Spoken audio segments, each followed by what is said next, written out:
Well, good afternoon, everybody, and welcome along to DBA Fundamentals Down Under. For the month of May, we're being joined by Tracy Boggiano, who's going to take us through using open source products for collecting performance metrics. I'm your host. My name's Warwick Rudd. I will be handing over to Tracy very shortly, and we just have a couple of slides to go through to let you know more about this month's session.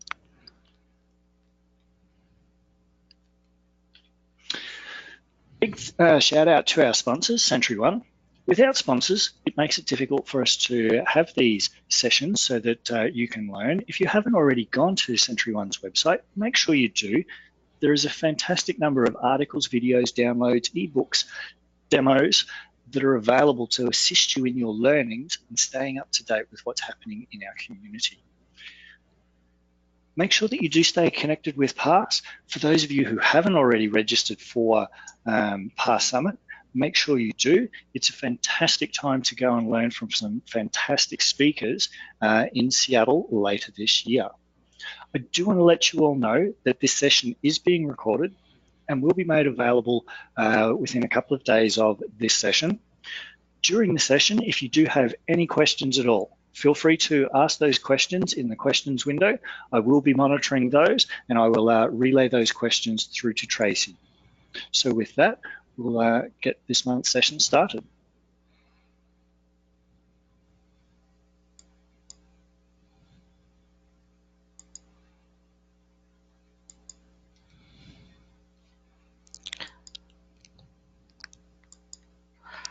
All right. As Warwick said, I'm Tracy Boggiano. I'm going to be talking about using open source software to collect performance metrics.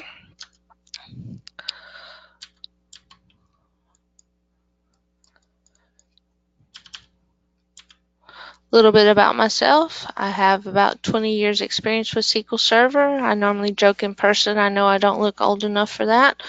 Joke doesn't really work online, but I tried anyways with my little avatar there.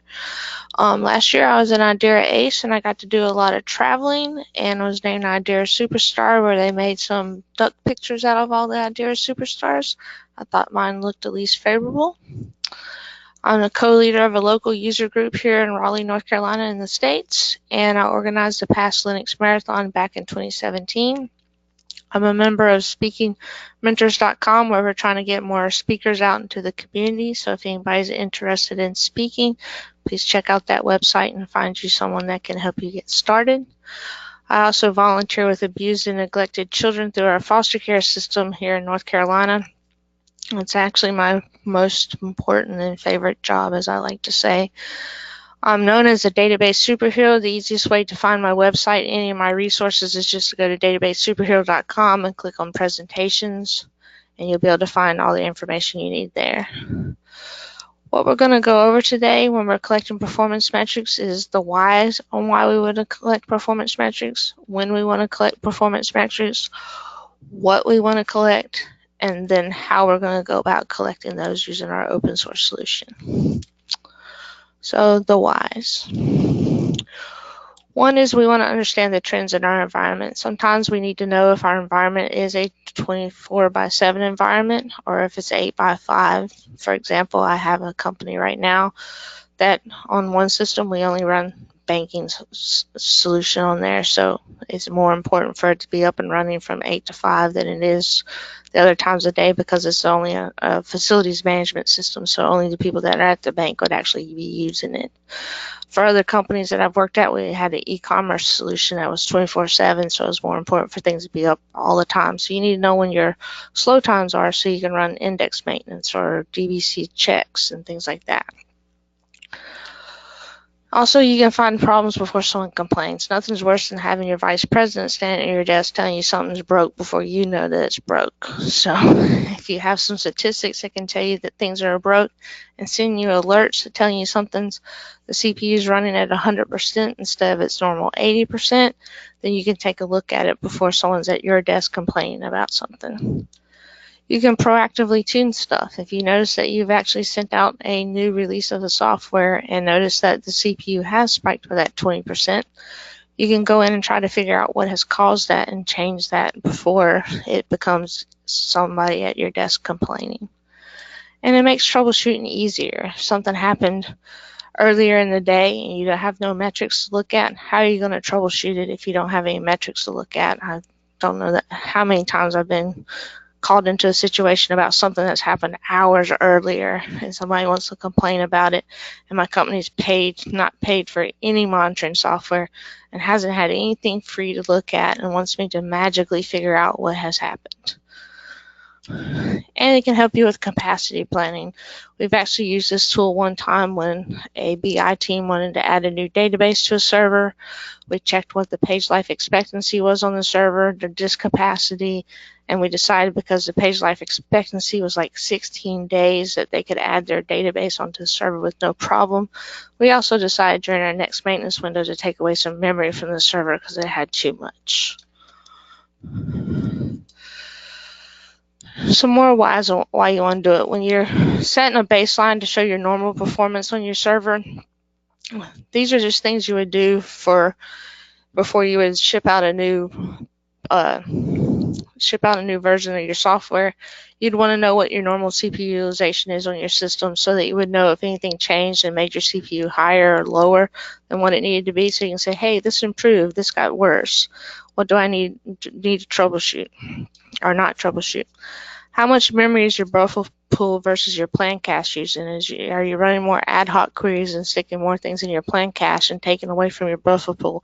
Is your buffer pool thrashing in and out because you're reading more pages? What is your page life expectancy? Is it lower than normal or higher than normal? That tells you the system's behaving differently than it was before. Then you also look at what's abnormal from what you've seen before. As we mentioned before, we can see whether our CPU suddenly increased by 10% and see that a developer's released something that needs an index, and they decide that they didn't put an index on there because their test environment, everything ran fast. Now we're in production and we've got 50 times the data that we had in test, and we need an index for things to run as efficiently as they were in our testing environment. Then if you're checking out your buffer pools lower than normal, and you know that it's not reading things from your indexes like it should, or your plan cache is higher than normal, that tells you you could be running an environment with a lot of ad hoc queries that need to be tuned and put in stored procedures so you don't have as many plans in the queries. And if your PLE is lower than normal, you could be checking to see, again, on your indexes and see how much stuff is reading from disk and whether you need to tune those so more stuff stays in memory. At this point, any questions on that? Not at the moment, Tracy. All right, on to when we're going to collect performance metrics. I say all the time because you're always troubleshooting something at some point. So the open source solution we look at will collect in intervals of 30 seconds by default. You can lower that I've seen has lowered it down to 10 seconds at one company I had because we needed that granularity on our 24/7 shop. That was an e-commerce company. I'm not going to ask any questions on that one because it's short. So what systems should we collect performance metrics on? Production is your most important system to have metrics on because that's what your clients are running on. But I also think you should be collecting on your test systems because that's what's production to your developers. And it's also how you can troubleshoot and see whether the changes the developers have made are going to have any impact on production, or the best way you can anyways, given that you probably don't have as much test data as you would in production.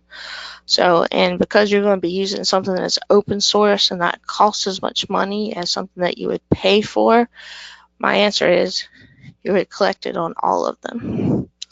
So now we'll actually go into how we're going to go about collecting some data. The open source solution I have does not collect what queries actually run against the solution. So I've got a few things that you would actually use to collect some of that data before we get into that solution. One is SP Who is Active. This is a stored procedure that was written by Adam Mechanic that most people are familiar with. If not, you can go to whoisactive.com, and he has a 30-day blog series on how to use it. I have a link in here on how to capture it into a table. What this does is it captures what's occurring on the server right then and now. So it's good for capturing things that are taking a long time to run, or you just happen to capture at that moment in time. So what I do is I set this up to capture in a table for later troubleshooting, and I run it every minute into a table I've had it on systems that have up to 30,000 transactions per second running into a table without any issues, and then I clean it up after a week. If it's older than a week, I clean it out because I usually don't need the data. As I mentioned, there's an article on how to actually capture it into a table. It's day number 25 in his blog post. This is the exact stuff I actually run as far as parameters go, because I actually get the execution plans, the full text, I tell it how to format the output, and I get the task info, and then what table I'm going to put it into. Now, I find getting the plans very useful because that gives me more troubleshooting information as far as how it might be executing certain estimated plans. And that way you might be able to find missing index hints that may or may not be good to apply depending on what they are, and you can troubleshoot things a little bit more detailed in that manner. And as I mentioned before, set up a job to clean up the data because we're good DBAs and we don't leave data out there forever like our BI teams. So another method that you can use to collect queries is if you're on 2016 and above, you can use Query Store to collect queries. And what this does will collect queries in a rolled up fashion. So you can tell it to collect queries and roll it up into hour-long increments, 15-minute increments, and even down to 1-minute increments. I recommend staying around 15 minutes because if you change it to 1 minute, it usually becomes the top consuming query on your system to just try to roll it into that 1 minute because it's constantly trying to update that information. So I say 15 minutes is probably your lowest limit I would recommend going with. You can try 10 minutes and see what happens, but I didn't do that. I tried 1 minute one time on my laptop and that was good enough for me. But some other things that Query Store can do besides actually capture the queries is it can help you fix queries that have recently regressed in performance because of like parameter sniffing. So if you start getting a bad plan in your system, you can actually go in and see the two different plans, and you can actually force an old plan to be used instead of the new plan. In 2016, as we'll discuss in a little bit, they actually have auto plan correction where it'll do this for you. You can also go in there and it can tell you what the top queries are by CPU, duration, execution count, CPU reads, writes, and a number of other metrics as well. So if you notice your system's running high in any particular area, you can go in there and figure out what queries during a particular time period is running high on and decide that you want to troubleshoot those queries and try to fix those. And it gives you an audit history of all your query plans, so you can see that there's 20 different query plans for one procedure, or 100. I've seen up to 55, I believe, on one query, which is quite a lot for it to decide to execute a query 55 different ways. You can analyze resource usage patterns for a particular stored procedure, so it gives you charts in SSMS that'll show you the last 30 days worth of metrics for Query Store. So the first few charts are CPU duration, reads, and execution count, and it gives you little bars where you can see what the resource usage patterns are, and then you can drill down on those and see the top queries and see the execution plans and decide what to do with those from there. Then in 2017, they gave us a couple of extra features to help us out with troubleshooting things. They started showing us what weight stats were for each query. What they did there is they rolled these up into 23 different categories instead of showing us each weight stat, because there's thousands of weight stats by now, and that would take up a lot of space, and Query Store is stored in our primary file group, and we don't want to clutter up our primary file group too much just in case we're doing piecemeal restores. And they also gave us auto plan correction, which I mentioned earlier. So if you get enough plan regression going on, it can automatically force those plans for you because of parameter sniffing, and it'll automatically force them back to a different plan if that plan proves not to be good anymore. The only got you there is because it's learning as it goes. When you restart SQL Server, it erases everything it automatically did for you. So it's got to relearn all its magical learning that it did. So any questions thus far before we get into the main part of the presentation? No questions yet, Tracy. Cool. And the main part of the presentation is about Telegraf. But before we discuss what Telegraf is, we've got to discuss a couple other technologies. One is InfluxDB. Yes, we're not going to store database data in SQL Server, sorry. This is an open source database that is a time series database. And as the name implies, it's more geared towards storing things that are time stamped or as a time series. So it's great for storing monitored data and things that are like sensor data, events, or even clicks or trades on the market, and things like that. So it's great for querying things that are built up over time and handling those type of metrics, and it's really designed for that type of stuff. So it also can track events, and they can downsample the data, so you can set it up to automatically like roll the data up when you're taking 30-second intervals, roll it up into 5-minute intervals, hour-long intervals, and archive the data off that way. And you can have it automatically archive the data after like 6 months. The data just would no longer exist. If that way you don't have to have any process in the background set up to do that. And that's just setting up a retention policy. So it's a nice little database platform that gives you a little bit of flexibility in how you keep your data, how you query your data, and it's nice and simple to set up. Then we got to have a front end to actually see the data, and that's what we're going to use Grafana for. This provides us our graphical interface to see our data, and it's very interactive as far as how we collect things. When you're highlighting charts, every chart on your screen adjusts to whatever time section you've selected.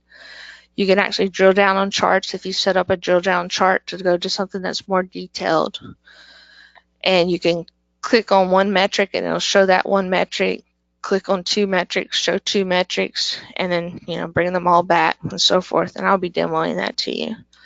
Also provides the ability to create alerts that you can send into Slack or send to email and a few other places. As I mentioned already, it provides the ability to add links to charts. We'll be doing that with weight stats because we got our weight stats built up by categories, and then we drill down into the individual ones from there. This is an example of what one looks like. When we did Query Store upgrades we did our upgrades from 2016 to 2017, we turned on our auto plan correction, and we got a 20% improvement in the company that I was at across all 90 of our servers, which we thought was tremendous. So Telegraf is an open source project that sits on GitHub that's written in Go. So anybody can contribute to it, and it has many different outputs. You could output the data to SQL Server. They also have an output to Elasticsearch. I know when I was presenting in Denmark, somebody was actually doing this data to Elasticsearch instead of InfluxDB and telling me it works great. So if you happen to know Elasticsearch, you might try that instead. But I've only used it with InfluxDB. But it also has many inputs besides just SQL Server, and I'm going to name a few that are database related, sort of kind of a couple operating systems. Cassandra, Docker, InfluxDB, you can monitor itself. Linux, the reason I put Linux on here is the whole reason I found out about Telegraf is when Microsoft announced they were doing SQL and Linux. I just had to have a way where you could monitor SQL and Linux and SQL and Windows with the same solution. I did not like the fact that they said use collectd to do it this way, and then you had all this Windows stuff to do it this way. So I ended up finding this instead. And then my coworker worked on coding it so that it ran more efficiently and worked on the dashboards. And then he told me I could present on it, and it's been fun. And we have MySQL, PostgreSQL, Redis, of course SQL Server, and then you can actually monitor Windows processes itself. So you can set it up to monitor your application servers and monitor those processes as well. So you can kind of make this an all-encompassing monitoring solution and get your performance metrics that you get out of perfmon from there very easily. So as far as what data is collected, they collect data from SQL Azure DB as far as what resource stats are being used. Microsoft is actually currently in the process of checking in some code for that, and some new dashboards will be released for that. I was just talking to the member of the CAT team about that 2 weeks ago, so there should be some more movement on that soon. We're also collecting some I/O information from our virtual file stats, so we know how much data is being read and written, how many times the files are being hit. We're definitely collecting our memory clerks so we know more about our buffer pool and our planned cache, how much query store is using, how much in-memory OLTP is using, and so forth. We're collecting a subset of our performance counters from our OS performance counters. If there's one in there that you think is really important, you can either add it to the code base, or there's a way to actually add Windows performance counters separately inside your config file, which we actually do to get some disk counters as well. Then we get some server properties as far as what version of SQL Server you're running, how many databases are online, offline, and a few other things. And then, of course, we're collecting wait stats, because I've already mentioned that a couple of times, into those 23 different categories and each individual one so that we can see what's going on. Now we'll get into how you install the product, because this is all going to be Linux-based, my installation process here. So the first two slides here are going to be a tad bit redundant on the first few parts, because there's a process is pretty much the same. So we're going to go to InfluxDB's website. We're going to look for our commands for whichever flavor of Linux we decide we want to install it on, and we're going to use those commands to install it on our operating system. And then with Linux, it's not as fun as Windows, so there's a few extra steps. We've actually got to tell it to start the service and set it to auto start and add the ports to the firewall for InfluxDB to actually be able to communicate out, because by default everything is blocked on Linux. Then we want to create a database and set a retention policy so we're not keeping the data forever.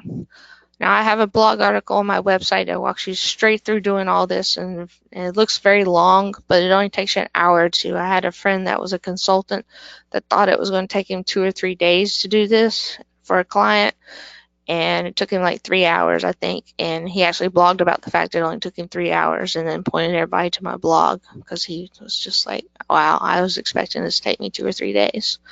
So it's not that bad once you have your OS set up. Then Grafana, you pretty much do the same thing. You go to the website, download it, do your few extra steps. And then inside of Grafana, you would add InfluxDB as your data source. And again, this is all highlighted in an article, and we'll see this in action. And then we import the dashboards. The dashboards are all available on my GitHub account. Microsoft has done some on Azure managed instances if anybody happens to be using those. I have a link to those on my GitHub, to Microsoft's GitHub for those, and a link to their article where they release those, and we'll pull those up just so we can see those, because I don't have any Azure managed instances because those are expensive. Then as far as setup on the SQL side, we need a login for Telegraf to log into. It only needs permissions to view the server state and view any definition, and a really strong password so no one can hack your system. And Telegraf will be ready to go on your SQL Server side. So now we'll get into how to set up Telegraf. Telegraf is about a 40 meg exe that you would download from the GitHub site. And there's a link to the GitHub site, but it's actually made by Influx Data as well. And what I do is I unzip it onto my network share, because I always have more than one server. And later I'll show you a PowerShell script that will actually install it to Windows to multiple servers at the same time. And what I do is I set up my config file to what I need it to be to go to my Influx database. And then I let my PowerShell script copy it to each server that I need it to go to and automatically install it for me. So we'll take a look at the config file so you know how to actually configure that for InfluxDB. And we'll actually take a look at a couple of config files because we have those options. For SQL Server, there's a bunch of comments up at the top. The only time I ever change anything in here is when I'm running on, if I want to change my interval down to 10 seconds or 15 seconds or up to 60 seconds or something, I would change that there under the agent. And there's a spot right before you get to the outputs. If you're running on Linux, it always puts the domain name along with the host name in there, and you may not want to see, you know, Linux. I'm going to go with Hoosiers.com because that's my favorite basketball team in there. So you may want to put just the host name itself in there so you don't get the full domain name, because at Windows you only get the host name without the domain name in there. Then as far as the output parameters go, you're just going to have your InfluxDB in here. And I've got mine set by IP address. You can have a DNS in there for your HTTP. And then you tell it what database to go to. You don't need to tell it what retention policy to use because we've already set that up in the database. It by default will time out after 5 seconds. And if you want to do more around the security, I have mine just default to security, but when you set a username and password, you would actually go in here and change it because you don't want yours to be defaulted to admin and admin because you guys are more security conscious than I am on my demo machine. Then as far as inputs go, you would have your SQL Server set up with a really strong password besides the one I gave, which is not really strong. And I just have all mine set to local host because I'm installing everything locally on each SQL server and just having it copy the exe and the config file over. It's very important that we have query version 2 on there because there was a query version 1 that has a different set of dashboards. If we're going to use the Azure DB, we'll have to set this to true. And then I was mentioned before how if you want a different performance counter that's not available, you can actually add those yourself. So there's a couple down here. One is for getting the processor because processors aren't available in detail inside of SQL Server. So we have added these to get our processor time for SQL Server, and we've told it where to put it inside the database. And then we have some disk counters here, and we've told it where to put it inside the database. So if there's extra counters that you would like to get that aren't being captured that are in Performance Monitor, you can actually just add them in here and capture them without even making code-based changes to Telegraf. Now that's the SQL Server one.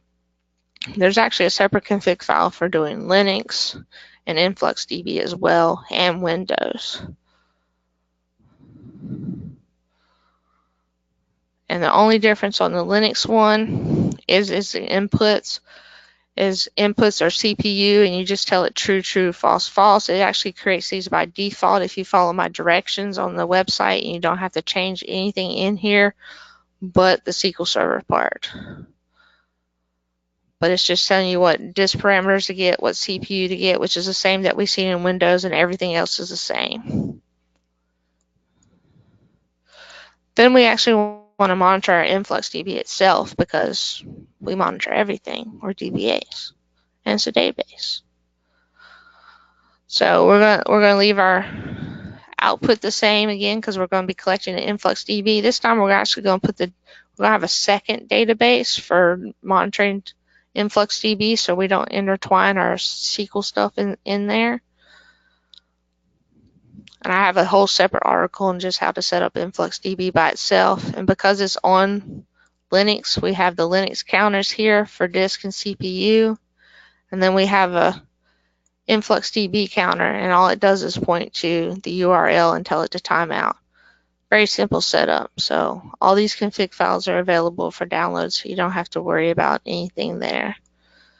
Then the last one is a Windows config. So if you wanted to monitor a application server that happens to be on Windows, or your domain controller for your availability groups, for example, which is what I used it for, you can set this up. And again, our outputs are going to stay the same because we're going to InfluxDB.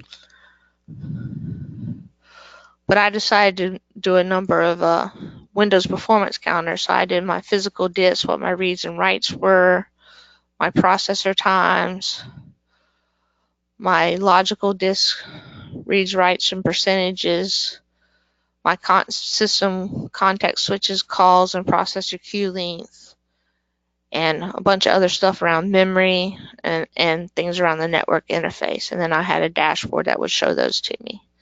And you could add any number of counters that you wanted in here that were actually specific to your application.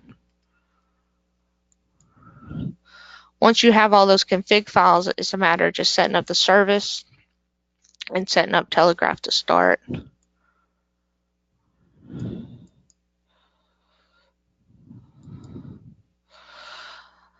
This is the PowerShell script I have to actually install it on multiple servers. I recommend you only run it on one server to begin with, of course, because you want to make sure it works before you sit there and install it on 100 servers. So as you can see at the top, I got server 1 and server 2. We're going to install it in the middle over there to program files and Telegraf, and we're going to tell it to use the telegraf.conf file at the very bottom for our config file. So you'll have to have a special location for the SQL file, the Linux file, and so forth to be able to do it. But this will definitely take care of installing it on all your SQL servers if you stick it in one location and you use your local host as your host name. And it's a nice, quick, easy way to get it on 100 servers, but do install it on one test server first to make sure it works.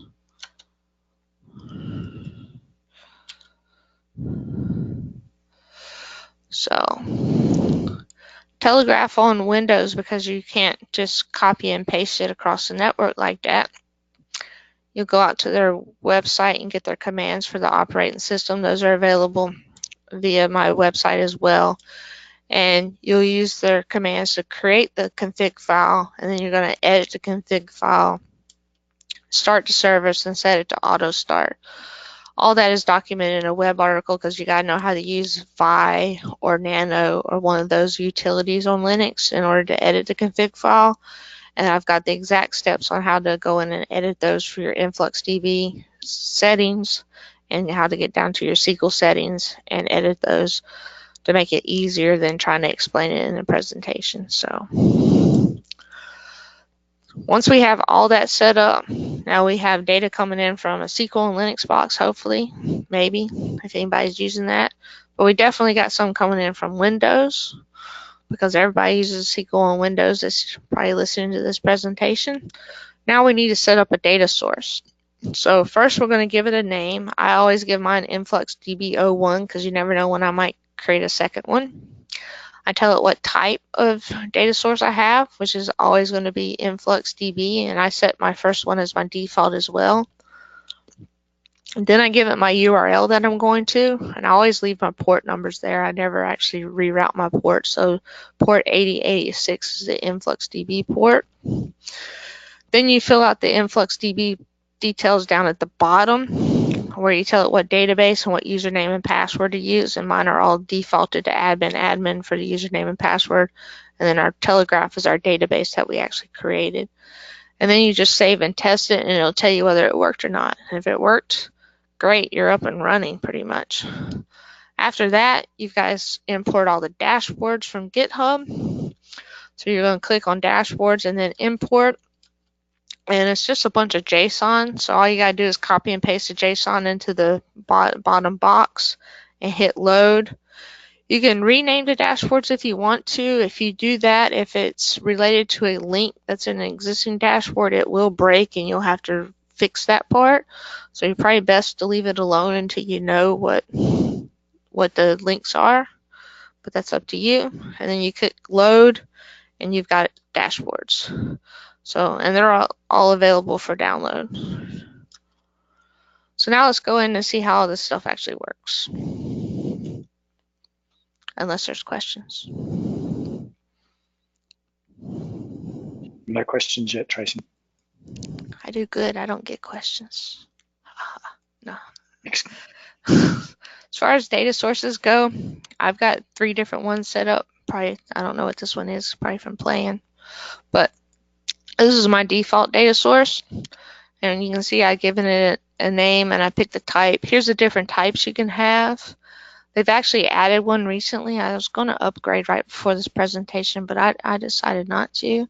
But they actually have one for Azure now where you can get some Azure data in here, but I decided it was dangerous to upgrade right before a presentation. Then you put in your URL and you can change how it accesses stuff, direct or proxy. You can do some more stuff around security here. You can skip your TLS verification if you want to, and you can set a minimum time interval as far as timeouts go if you wanted to. And then you would just click save and test, and boom, it says it's working. When you see that it's working, you know you're ready to install your dashboards and give it a go. So as far as dashboards go, you go to dashboards and you hit import. And it brings up this screen. And if you were on my GitHub page, which I had open a minute ago,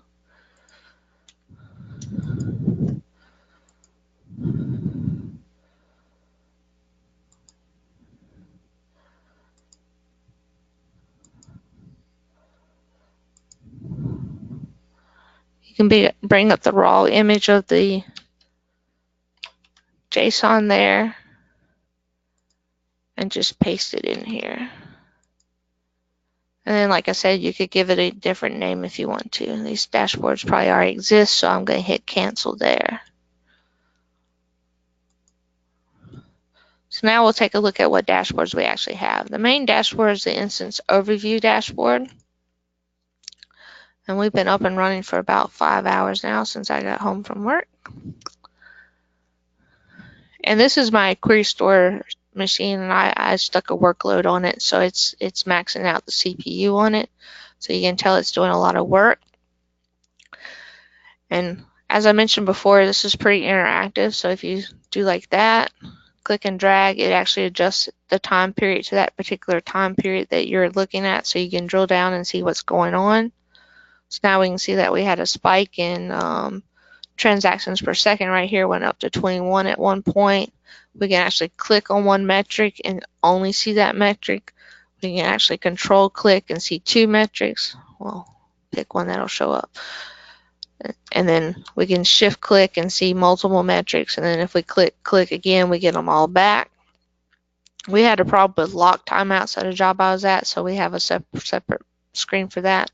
As I mentioned, wait stats are in here by category. Anytime you hover over any of these bars, it shows you what the current metric is, so you can see what it's waiting for. We've got parallelism and CPU and other as our main 3 right there. So if we click on our link over here, anytime you got a link, you'll have this little rectangle square over here, and you'll get a button there. Now we can see what our CPU, our parallelism, and our other are, because those are our top 3. So we can see in CPU, it's just CPU being used as SSOS scheduled yield. Our other is a multitude of things going on, and parallelism is CX packet weight, which is what you would expect to see. Based on the workload I'm running, it's pure CPU, so based, because it's just hammering the system. And good thing I have resource governor, so it lets me do other stuff on my computer. Then we've got our memory outlook that we can look at down here. If I can scroll without scrolling too much. And we can see what's going on with our memory. So I don't have much memory on this machine. I think I gave it 2 gigs. So it only has 350 megs in our buffer pool. But you can hover over here and see what all is going on in here. You can actually go in and edit these charts as well. As we see, we've only got the max and average there. We can actually go in here and tell it we want to see the min and the current as well if we wanted to. That way we can actually see what is currently happening. Here's how it's getting the query. It's just going into this. This is considered a table, which in InfluxDB is considered a measurement.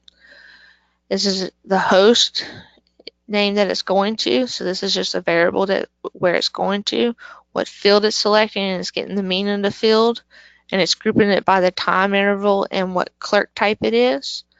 And then your clerk type is being your alias, which is being your name right here. So doing a query is pretty easy to do, and you can actually stick it in edit mode and actually see what the whole query looks like.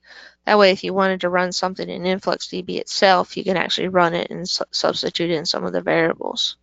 Some of the queries that we've written in some of these dashboards will only show up in this fashion, but it gives you a GUI interface where you can start with to start making some queries of your own as you start using this.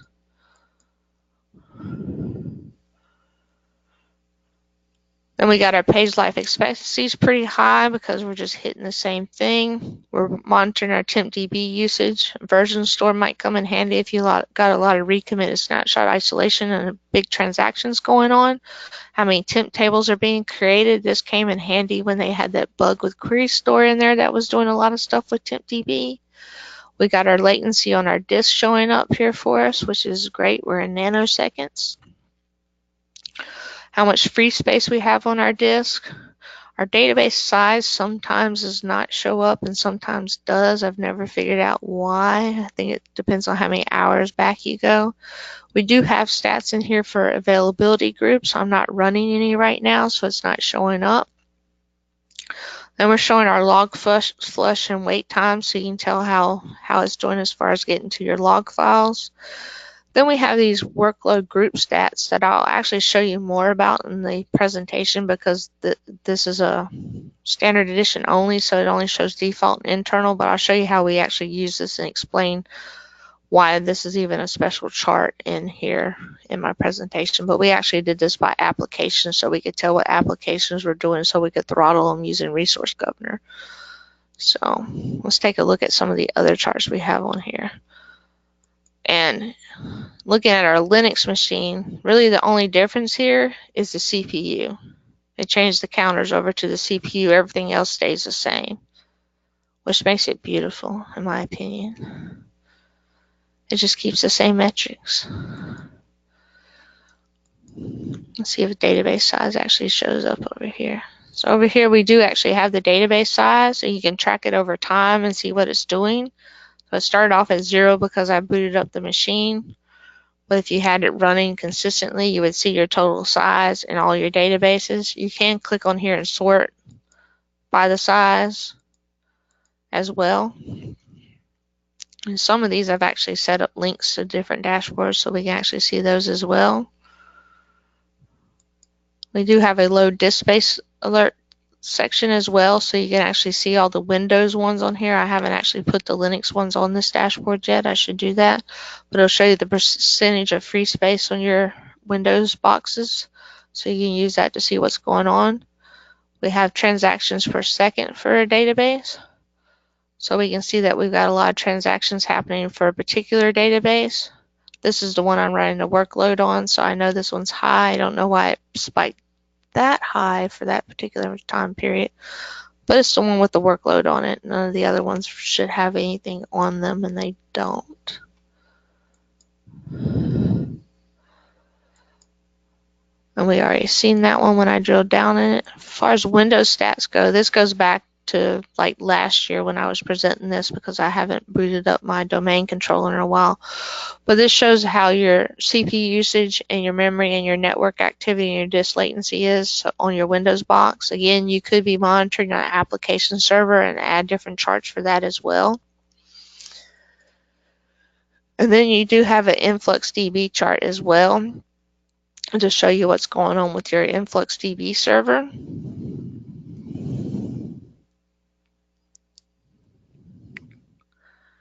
And it'll show you how many active queries you got, how long they're taking to run, the heap usage inside of InfluxDB, how much space it's taking up when it's putting stuff in there, how many errors it's having, and the latency on the disk, which is not quite as good as the latency on my SQL disk.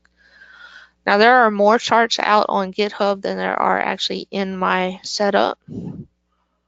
Quite a few more actually, because those are all the ones I have set up. There's like 4 or 5 more out here that are set up that you can actually use. For our Azure Managed Instances, Microsoft, we showed the CAT team this solution. And so they worked with Mark Wilkinson, my coworker here, to set up this for Azure Managed Instances. So some of these dashboards will look fairly familiar. And they went through and they set this up for Azure Managed Instances and put it on their GitHub as well. So there goes your batch requests and your transactions per second. We had those in our activity chart, and we had that. And then they're doing workload groups, which I'll show you that in a little bit. And CPU utilization, and there goes our wait stats. And they did all the read latencies and writes and reads in seconds. And then they did availability group stats. And then they got a nice little picture of how everything works. I should borrow that. and chop off the main instance part. And then they actually got install directions actually on how to install this in Docker if anybody's interested in doing this in Docker. So again, I've got a link to that on my main GitHub page so everybody can find that as well. So on my web page, just so everybody's easy to find, I've got the monitoring SQL Server explat. This is the article on how to set everything up. And it just walks you through doing this on a CentOS or Red Hat platform. If you're using a different Linux platform, you'll probably know how to do it from there. You just use a different commands. And it doesn't take that long. It just looks long.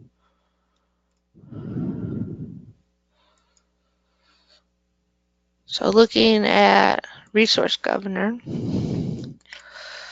we had a lot of applications inside our internal environment that used to step on each other, and when we released new software at every sprint, somebody, mainly inventory, would step on something or would be the one that would be blocked by something. So an inventory was like the most crucial thing in an e-commerce company to get through. We needed to make sure we had enough inventory or we could see the inventory and so forth. So we had everybody start sending in their whatever their group name was as their application name, so that when it came through Resource Governor, we could at least track the stats and we could see by CPU what was happening for the group. And if we seen the CPU spike during a sprint, we could actually sit there and throttle a group and figure out what group was causing a problem.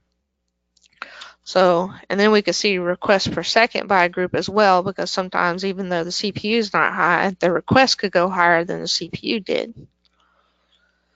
And then we could see which one were blocked as well. So that's where those Resource Governor stats came in handy. And then we could sit there and throttle customers or throttle our groups as we needed to. There is a podcast out there that I got a link to at the end that actually kind of describes this model better than probably what I'm describing it to you in a couple of minutes. So, any questions thus far? Because we're nearing the end. You're doing a fantastic job, Trace. No questions yet. I've got everybody baffled. So, near the last part is how I use this to stop somebody from interrupting my nap. No, this is what happened when somebody interrupted my nap on a Saturday, and I took an on-call selfie. So everybody uses on-call selfies, I hope, because it's fun. It's my favorite hashtag on Twitter. I haven't been on call since last May. That's getting ready to change. But I got this nice page right here, and I didn't know what it meant because somebody had set up an alert for socket timeouts. And it timed out after 10 seconds, and I was like, I don't know what that means. So I went and I checked the server, and the server was up, and everything looked normal-ish. Nothing looked out of whack or anything. So I went back to bed. You know, it was noon. It was really nap time. But then when I got up a couple hours later, I went into Grafana, and I could tell that my buffer pool had dropped by 44 gigs, and my PLE had went from 19 hours to 0 milliseconds. Which sounds terrible. Like, who did that to the server? I would ask if anybody could guess, but you guys aren't in person, so. CheckDB did it. Anybody CheckDB woke me up from a nap? I mean, come on. So we actually changed that timeout to 30 seconds.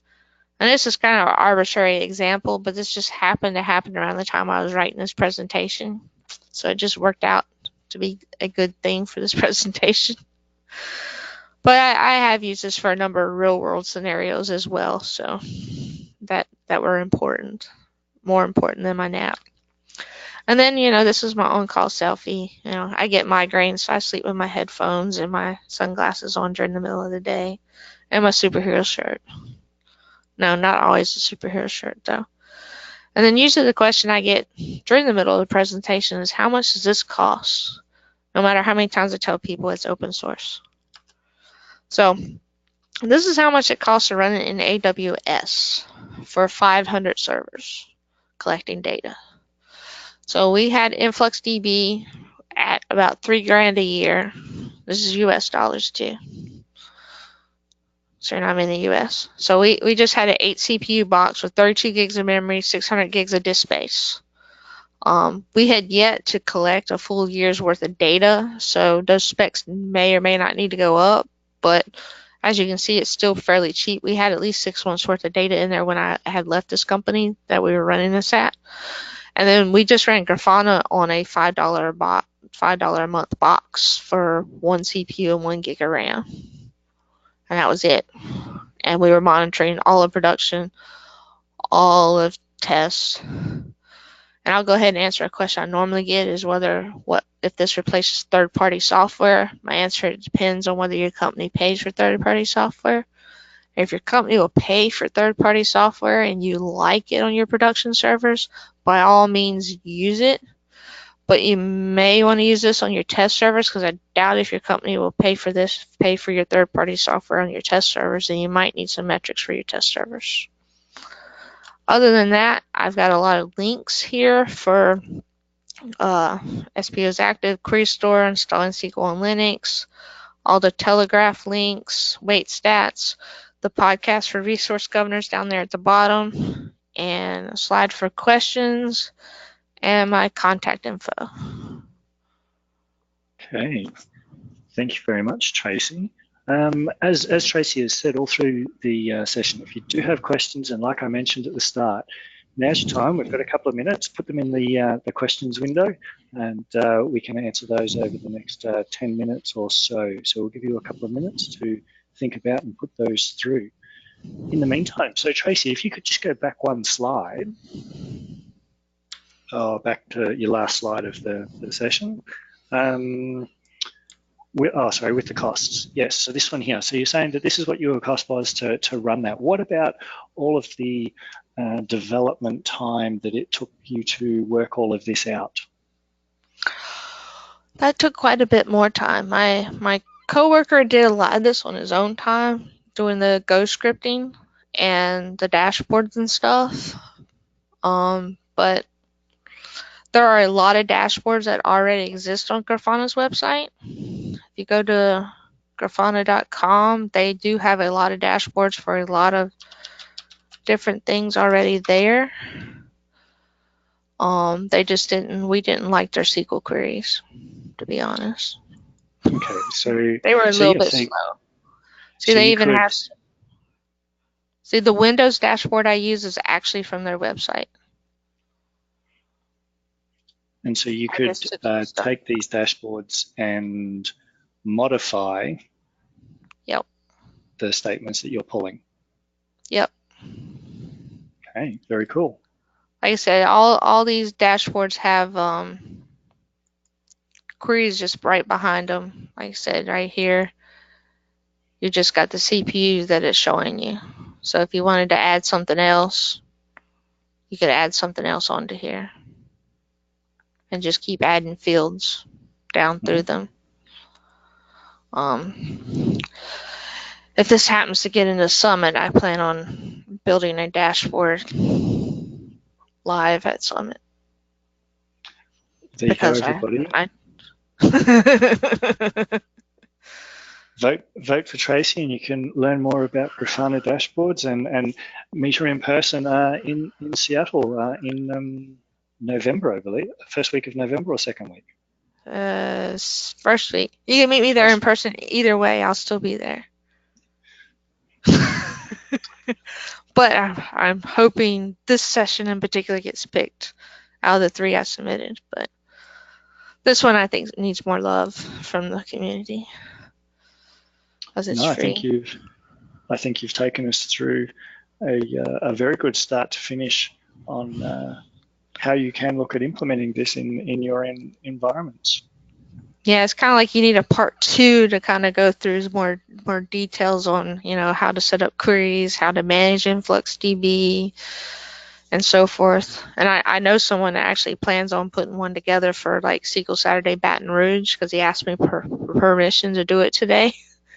And I was like, yeah, go for it. Just beware that I'd already planned some of this stuff for Summit, so don't get upset if some of your ideals are taken when it comes to Summit. All right. But I'm like, present away. And that's the way it goes. Because, yeah, I gotta, with Summit, it's 15 minutes longer. So it's like, yeah, I gotta add at least 15 minutes worth of content to it. So, Yes. and a few more jokes. Jokes usually go better in person than they do virtually. So, I usually crack a lot more jokes, but it's hard to crack jokes when you can't see people. Yes. All right. Well, it looks like everybody on the session, no questions are coming through. So with that, I would like to thank Tracy for her time. I would like to thank all of the attendees for your time and joining us once again this month to learning about all things DBA fundamentals. So I look forward to seeing everybody same time next week. Same time next month. Have a look, register, and I look forward to talking to everybody again in June. Oh, thank you, everybody. All right, good night. Or good afternoon to you guys, anyways.